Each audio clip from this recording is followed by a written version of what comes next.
We've been fighting cancer for centuries, but its most dangerous trick, its great escape, has always been one of biology's biggest and deadliest puzzles. I'm talking, of course, about metastasis. And in this explainer, we're going to try and finally unlock this mystery. Just look at that number. It's staggering. Metastasis, which is just the spread of cancer from where it started to other parts of the body, well, that process is responsible for a whopping 90% of deaths from solid tumors. See, it's usually not the first tumor that's the killer. It's the ones that show up later. So that's the big question, right? How on earth does this even happen? You have a tumor in the lung, and then suddenly it shows up in the brain. It's like some kind of terrifying biological magic trick. And for decades, scientists have been desperately trying to figure out how it's done. Well, to try and crack this mystery, scientists have come up with a lot of different theories over the years. You've probably heard of some of them, like the seed and soil idea, that cancer cells are seeds that can only grow in the right kind of soil. Or clonal evolution, the thought that cancer cells are always changing, always evolving. But here's the thing, a lot of these theories kind of contradict each other, leaving us with a puzzle that just doesn't quite fit together. So researchers decided to get a bit more direct. They said, okay, what if we just compare the original tumor side by side with the one that escaped? This kind of paired analysis gave us a ton of new data, a whole new set of clues. And you'd think this would clear things up, right? Well, not exactly. In fact, it just made the whole thing even more confusing. And here's why. The clues were pointing in two completely opposite directions at the same time. These comparisons uncovered this central paradox.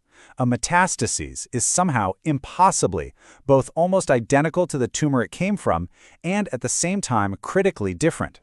And this really lays out the whole conflict. On one side, you've got all the similarities. This suggests that the ability to spread is just baked into the cancer from the very beginning. But on the other side, you've got all these differences, which suggests the cancer cells have to evolve and change to survive their journey to a new home.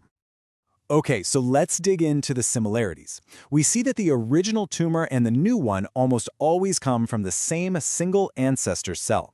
Their key biological traits are the same. Even mutations in super important genes like P53 are often identical. All of this really supports a same gene model, the idea that the blueprint for spreading was already there from the start.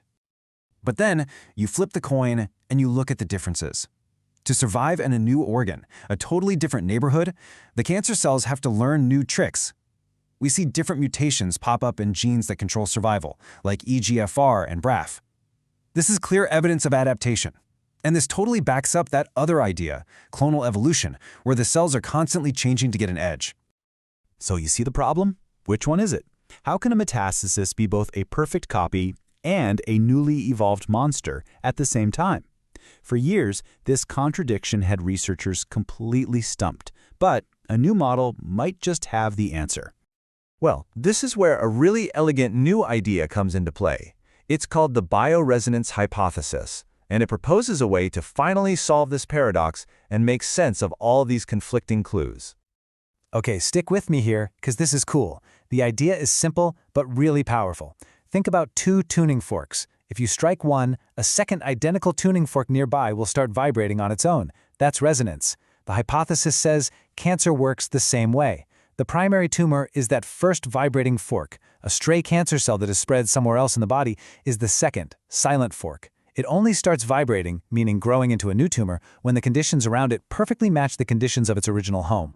It all boils down to two simple but really powerful ideas. First, they share a common ancestor, the seed. That's why they're so similar. But second, that seed will only grow if its new microenvironment starts sending the right signals, signals that resonate with what it's used to. And that explains not just the differences, but also why a metastasis can pop up years or even decades down the road. And this is the part that really changes the game. As the scientists who proposed this idea put it, the trigger is when that dormant cell hears the same tune. It's not just about the rogue cell anymore. It's about the conversation it's having with its new neighborhood. It's all about communication and environment. And what's so powerful about this one single idea is how it just clicks. It neatly answers the three biggest questions we've always had about metastasis. How does it work? When does it happen? And where does it go? First up, how? A single cell breaks off from the main tumor, travels through the body, and then just waits. it lies dormant, sometimes for a very long time. It only gets activated when it starts picking up on a familiar set of signals from the environment around it. Okay, next. When? This finally explains the terrifying timing of it all. The delay isn't random, it completely depends on when that new location develops the right resonant environment.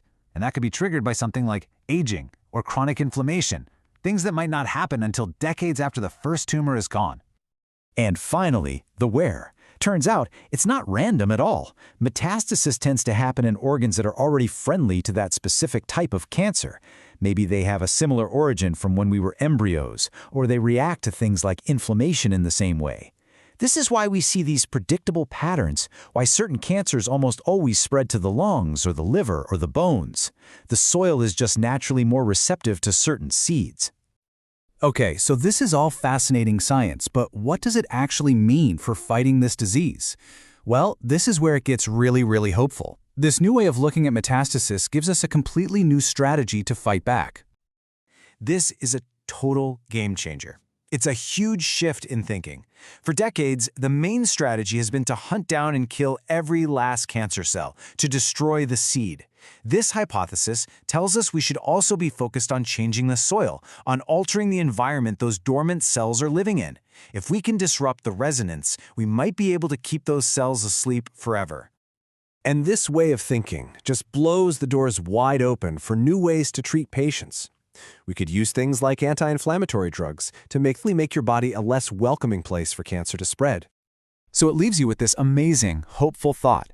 This theory changes how we see metastasis. It's not some unstoppable force. It's more like a delicate dance of signals and resonance. And if that's true, it means that one day we might finally be able to stop cancer's great escape, not by smashing the tuning fork, but simply by changing its tune.